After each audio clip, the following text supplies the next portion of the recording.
Welcome back to our channel landmarks 2.0. இப்போ நம்ம என்ன சம் பார்த்துக்கிட்டு இருக்கோம், டிஎன்பிஎஸ்சியில் கேட்கக்கூடிய காம்பவுண்ட் இன்ட்ரெஸ்ட் கூட்டு வட்டி, அதில் 3வது மாடல் சம் பார்க்க போகிறோம். ஏற்கனவே 2 மாடல் சம் போட்டிருக்கோம். இப்போ இந்த சம்மை பார்க்கலாம். இப்போ இங்கே என்ன கொடுத்துருக்காங்க, ஒரு தொகைக்கு அடுத்தடுத்த ஆண்டுகளுக்கு முறையே 10% மற்றும் 12% வட்டி விகிதத்தில் ரூபாய்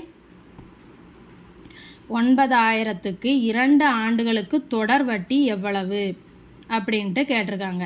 அதாவது என்ன பண்ணுறாங்க, ஒரு அமௌண்ட் இருக்குது, அதுக்கு முதல் வருஷத்தில் 10%, 2வது வருஷத்தில் 12% வட்டி விகிதமும் அவங்க போடுறாங்க.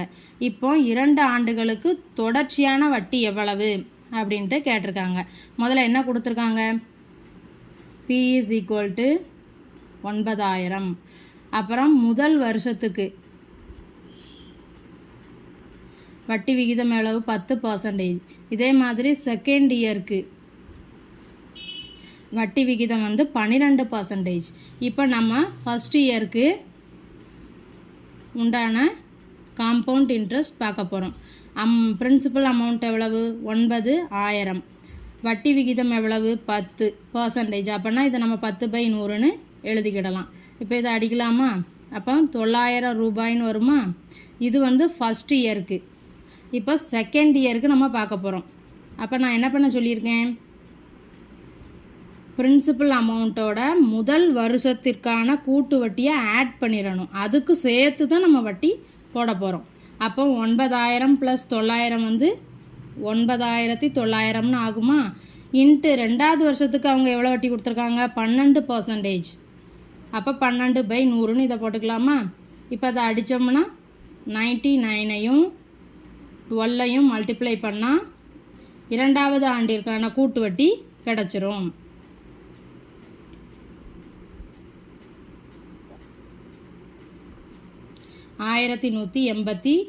ரூபாய். இது என்னது, 2வது வருஷத்திற்கான கூட்டு வட்டி. இப்போ தொடர் வட்டின்னு கேட்டிருக்காங்க பார்த்தீங்களா. அப்போ நம்ம என்ன செய்யணும், முதல் வருஷத்திற்கான கூட்டு வட்டி எவ்வளவு, 9,000 compound interest for first year. அதே மாதிரி 2வது வருடத்திற்கான கூட்டு வட்டி எவ்வளவு, 1,188 ரூபாய். இப்போ இதை ஆட் பண்ணிட்டோம்னா தொடர்ச்சியான அந்த தொடர் வட்டி கிடச்சிரும்.